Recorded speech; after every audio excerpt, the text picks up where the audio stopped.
people cope with and overcome life's challenges. This is Life Transformations with Michael Hart, certified Christian counselor and director of Ottawa's Elim Counseling Services. Hi, this is Michael Hart of Elim Counseling Services, and I want to thank you for joining us in this edition of the Life Transformation Radio Show, a radio show where chains are broken and the lives are transformed. If you're not familiar with Elim Counseling Services, you can find out more about us at elimcounselingministry.com. Elim is spelled E-L-I-M, counseling with two L's, ministry.com. You can also call us at 613-699-1677. And yes, if you are not familiar with the type of work that we do, we're a professional counseling center that provides professional counseling from a biblical perspective for a wide range of issues. For those of you who have called recently and have inquired about whether or not our services are covered by insurance plans, yes, our services are covered by most insurers, and most of our clients have no problem being reimbursed for the payments that they make. So again, thank you for joining us in this version of the Life Transformation Radio Show, and we are dealing today with a very current topic, which is superstition, because today, the day we're recording, is Friday the 13th, and we know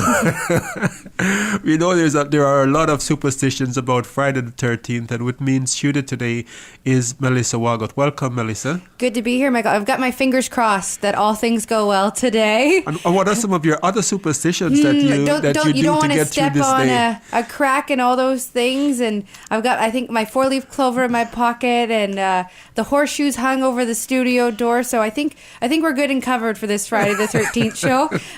So hopefully it goes well. And as you said off the top, we're talking about superstitions, and I know here we're making a little bit light of some of the common ones that are out there, yes, and probably things we've heard other people do. But for some people, superstitions isn't a light topic. It's quite serious, and it's quite real to them. So I think for today, we just wanted to talk a little bit about what superstitions are, some examples in Christian circles, and how superstitions can impact our lives.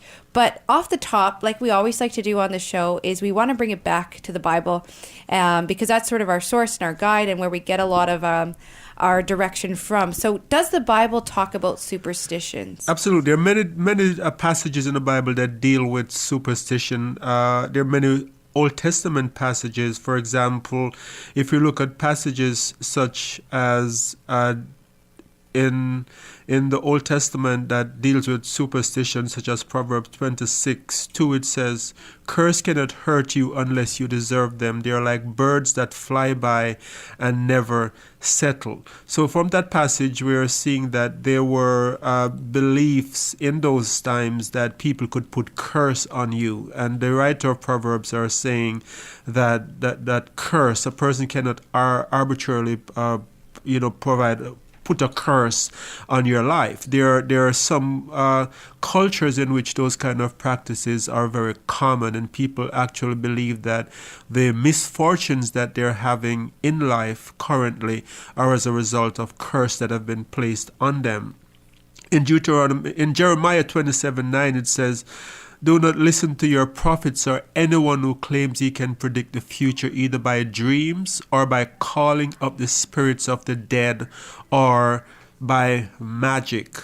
So in the book of Jeremiah, we're seeing that people actually had superstition, that there are certain beliefs in kinds of dreams that they would have, and that the spirits of the dead could be called on to aid in the lives of the living. Deuteronomy 29:8 also says, "I, the Lord God of Israel, warn you not to let yourself be deceived by the prophets who live among you, or by any other who claim that they can predict the future." So we have these verses here that talks about superstition in the Old Testament, but in the New Testament there's a very interesting passage that we find in Acts 28 verse 3-6, and I'll just read it because it's a kind of funny example of superstition that we have in this passage. And it shows you the emotional state that people who are superstitious can find themselves in, where they can sway from one extreme to the other. So this passage in Acts 28, 3-6 captures that. It says, when Paul had gathered a bundle of sticks and put them on the fire, a viper came out because of the heat and fastened on his hand, some kind of snake that is. When the native people saw the creature hanging from his hand, they said to one another, no doubt this man is a murderer. Though he has escaped from the sea, justice has not allowed him to live. He, however, shook off the creature into the fire and suffered no harm. They were waiting for him to swell up or suddenly fall down dead. But when they had waited a long time and saw no misfortune come to him, they changed their minds and said that he was a god. So we see an example here where in a short space of time, the superstition held by these native people in whose land Paul was, they went from seeing Paul as a murderer because he was bitten by this viper to being a god. And it shows us the instability that sometimes people who are superstitious can have, where they can sway from one extreme to the other. So what motivates people to hold these superstitions? I think behind motivation, the motivation behind superstition is a sense of wanting to have control over one's life. And it's some people, there are two types of control system that we have within us. There's some of us who have an internal locus of control where we believe that we are in charge of our future and that we can change circumstances. But then there are others who have an external locus of control where they felt that the ability to control their lives depends on circumstances and things around them. So people with this external locus of control often feel as if their lives are out of control, that they're the victim of circumstances, and that they need to have. This creates anxiety, I should say, and they need to have some kind of control. So they come up with superstitions as a way of feeling that they have more control over their lives. So you said there sometimes it comes up, people experience anxiety, for example, and having the superstition gives them that sense of control. Are there other psychological factors that can be found behind someone holding superstitions? It is believed that a lot of people who are very superstitious, who scores on the high end of being superstitious in the studies that they do, that a lot of these people had very traumatic childhood experiences where they felt out of control. And we know that people who were severely traumatized as children, they often develop the ability to escape by sometimes dissociating. They also develop things like imaginary friends. They also had objects that they cling to as a way of feeling safe. So it is believed that some of these same driving forces that led people who are traumatized in childhood to gravitate towards these kind of things are also behind a lot of people who are highly superstitious as adults, and that they are still playing out this childhood drama and trying to have this control over their lives by implementing a number of superstitious beliefs that gives them a sense of being in control. It's a coping mechanism, a psychological coping mechanism for a number of people. So there are some clients who I have seen who are extremely superstitious that they cannot start their day without reading what the horoscope says. Or they have to have things lined up in a certain way in their home before they can start the day. In extreme cases, it borders on or becomes OCD type of behaviors where their things have to be arranged in a systematic way before they can feel as if they can cope with the anxieties of their days. So we've talked about some of the psychological factors and the motivations behind people holding these superstitions. Do you ever find superstitions, being based in culture, or cultures holding certain superstitious views more than others? Well, I would say we all have superstition in our culture. Every culture has its own version of superstition. We have superstition here in Canada where people will believe certain things like Friday the 13th. It's a well-known thing that on Friday the 13th, there's a lot of people who think it's some kind of an omen where bad things will happen on that day. So people are very, very skeptical of that day. There are some buildings where they refuse to have a 13th floor. They go from naming the 12th floor to the 14th floor because they realize that no one would want to live on the 13th floor. Because so everyone living on the 14th floor right now, be worried, right? Absolutely, because if you struggle to believe in that, then I guess though for people who are on the 13th floor but it's numbered the 14th, that just shows you how superstitions are easily swayed, like in the biblical example that I give. So even though it's the 13th floor, just the fact that it's numbered the 14th makes a big difference. And this I think gives us an idea of how fickle the feelings and attitudes of people who are superstitious can be. So we have also superstition in organized sports, where a lot of basketball players and hockey players, for example, that if they're chasing the Stanley Cup, they're not going to shave until they have won the cup, or they develop certain things that they're going to wear the same pair of socks because that's their lucky sock, that socks that they won the last Stanley Cup, so they're going to keep that socks on for the entire Stanley Cup drive until they win. And you can't touch the trophy until you're touching the Stanley Cup. Absolutely. And can you just imagine those poor wives having to put up with the smell of those socks? And yeah, no, that's pretty rough. But we say it jokingly, right. But for many people, it's like when you see that hockey player touch the division-winning cup, and it's not the Stanley Cup, and all the fans go, oh. Right. It's over, but it's very real for some people. And as much as we make light of it, we really hope through the show people kind of get a sense of sometimes the irrationality, but also how you can work through these if you're seeing them in your own life. Absolutely. So talking about cultural different types of culture and superstition.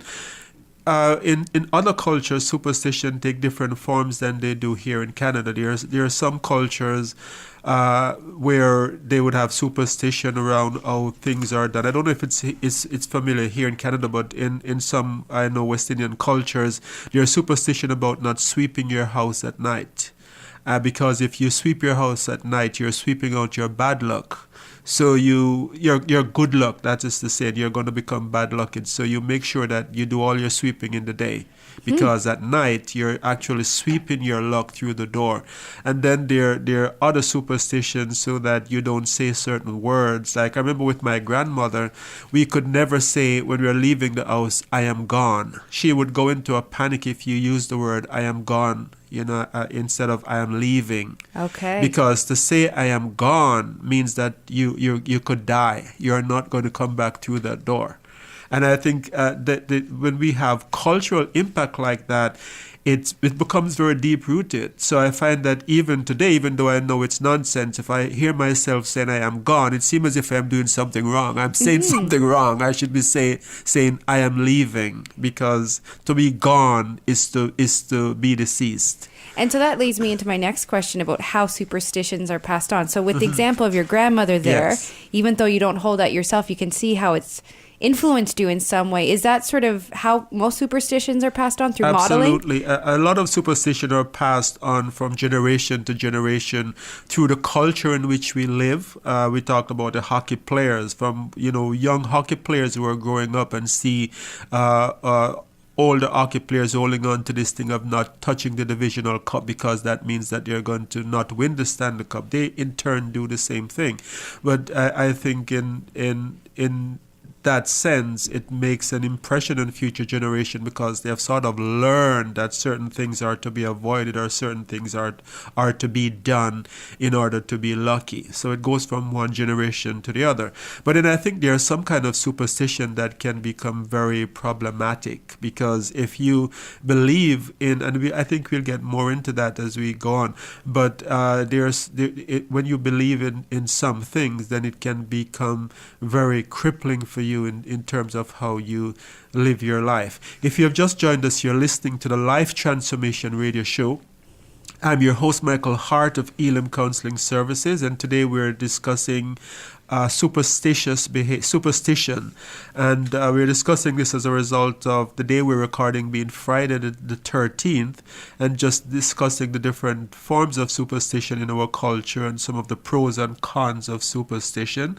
If you're not familiar with Elim Counseling Services, you can find out more about us at elimcounselingministry.com. Elim is spelled E-L-I-M, counseling with 2 L's, ministry.com. You can also call us by phone at 613-699-1677. At the beginning of the show, I gave an example of superstitious belief in a culture in Acts 28, 3-6. So Melissa, you and I were talking about superstition in culture, and I think this sort of this passage that we read in Acts 28, verse 3-6, gives us a sort of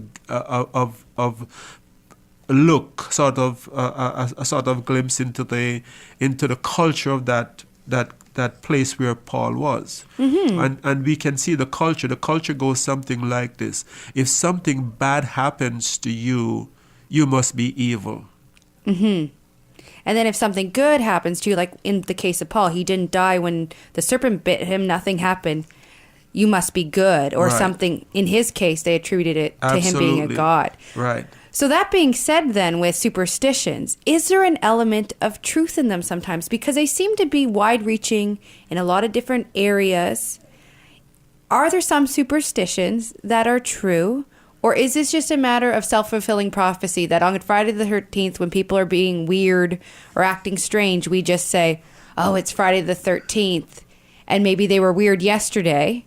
We just didn't associate it with the day. What are your thoughts? There are two things going on here. I think the first is that people sometimes can have self-fulfilling prophecies. If you wake up and you feel that today is a scary day, it's going to be a bad day because it's Friday the 13th and bad things happen on Friday the 13th. Mm-hmm. And guess what? You go about your day with a sort of attitude that results in you having a bad day. On other days that are not Friday the 13th, you don't have that sense of abode going into your day, so you end up having a normal day. So in some sense, it's a self-fulfilling prophecy. The second thing that's happening here is that when people expect a day to be a bad day, they're more likely to remember the bad things that happen on that day. It's mm-hmm. not that bad things don't happen on other days that are not Friday the 13th, but they're going to remember 5 years from now, 10 years from now, remember that day I had that accident and it was Friday the 13th, mm-hmm. and they will forget that they had accidents on other days that were not Friday the 13th. So in one sense, it's self-fulfilling prophecy. In another sense, it's that they're noticing more of the bad things that happen on that day. But then I believe too that there's also a spiritual dimension that are at play here. And when God goes into detail of warning the Israelites not to partake in the superstitions of the culture around them. For example, he warns about not believing in the gods of the Canaanites or not following the practices that they would follow. The reason behind that is that there is also a spiritual dimension mm-hmm. where people can become controlled by the spirits that they open themselves up to because they have these superstitious belief that opens them up to the spiritual darkness that can fall on them. So people, when the Bible warns against idolatry, for example, and warns the Israelites against partaking in the practices of the heathen nation, it's not that God is trying to prevent them from having some kind of a healthy coping mechanism. It's because there is also a dark side, that superstition can become a trap.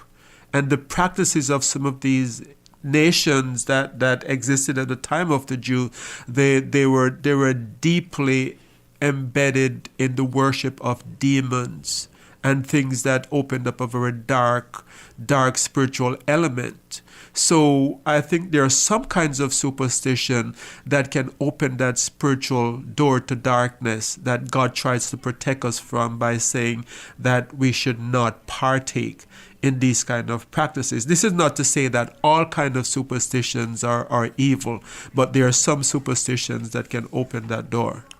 So bringing back that spiritual element, and the instruction you have there from the Bible sort of says stay away from it. Are there examples that you've seen in Christian circles of superstitions that Christians tend to hold in spite of these warnings? Absolutely. I think there are Christians. Well, first of all, let me look at it two ways. There are the blatant ways in which Christians sometimes believe in things that is a clear violation of biblical principles. For example, Christians who would go to someone who is a palm reader, for example, to say, well, I would like to know my future, can you read my palm? The Bible talks about not believing in those kind of things, or in consulting the dead. If we were to see a Christian engaging in those practices, we would automatically say that no, this person is blatantly going against the word of God. But then there are very subtle, more overt ways in which this happens, where we have beliefs that if we think about it very seriously, we will see that this is very superstitious. For example, there are some Christians, like if they have 2 digits of 26 in an address, they will not live at a number 66, whatever boulevard, because it only needs one more 6 to be, the mark of the devil. Or worse off, you get your license plate printed for your new car, and they got a 666 on your license plate number, and then your car's done, right? Yes, or you're cursed because there's the 666 is like you're taking, the mark of the beast by doing that. So there are those ways in which Christians hold to those kind of superstition. And another example of that would be Christians who somehow believe in some kind of magical virtue in doing certain things. So if I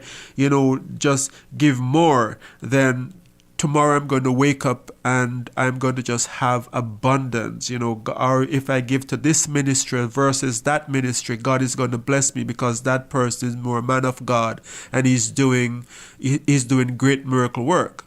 But I can't give to this ministry here because it's not so much of a well-known ministry. This is just a small startup thing that is not internationally recognized. So there are those kind of superstition as well, where people hold certain ministry in such esteem and believe that, if I give to this ministry, God is going to bless me more.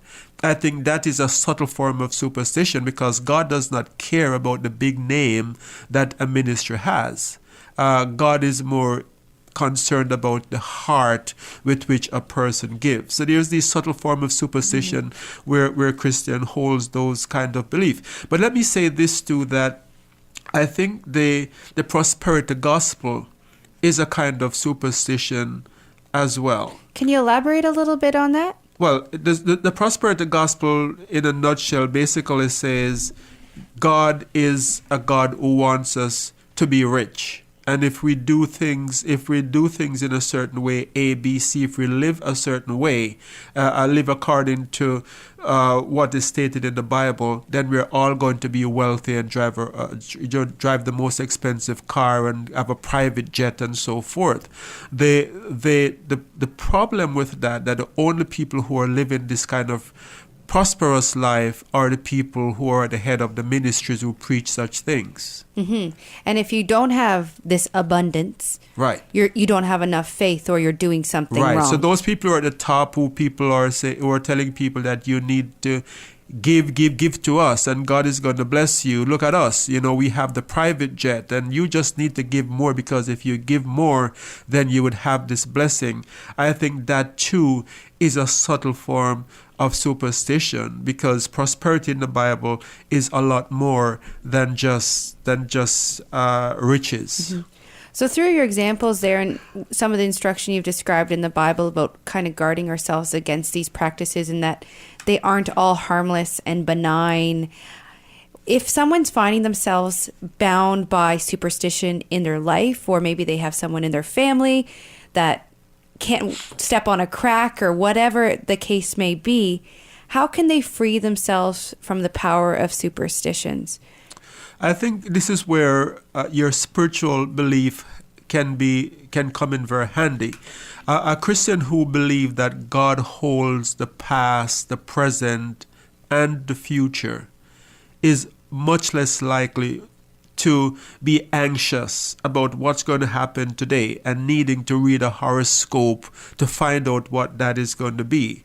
And when I talk about belief here, I'm not talking just about a head knowledge, because there are a lot of believers who say that, yes, I believe that God holds the future, but then they have this anxiety that drives them to seek out these means of coping with life. So when I'm talking about belief, I'm talking about a person who has a settledness in their spirit that God is in control. I think this kind of belief can be very healthy, because what it means is that I don't have to worry that it's Friday the 13th, because God knew it was going to be Friday the 13th and He's in control, whether it's Friday the 13th or Friday the 1st. Right? He's still in control. So I think it's very, very important to have this belief in a God who controls the past, present, and future. It's a very healthy belief to have, because then it helps us to cope with the anxieties of life in a healthy way, instead of having to feel that we have to line things up in a certain way, and that, wow, if the black cat should cross my path, then I am doomed. No, it doesn't matter, because God is in control.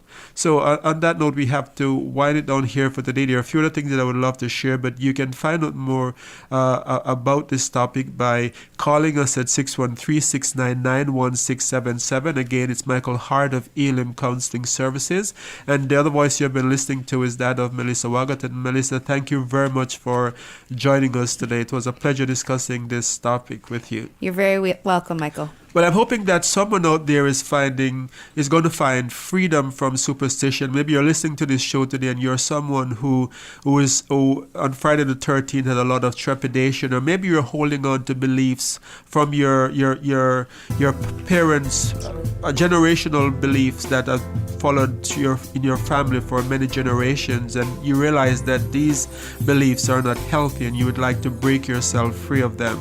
Let us be in touch so that we can talk more about some of the strategies that can be used to help you overcome these superstitions. And I want to thank you all for listening to this edition of the Life Transformation Radio Show, and praying that God would bless you in all your relationships and keep you sound in mind and pure in heart. God bless you, and thank you for listening.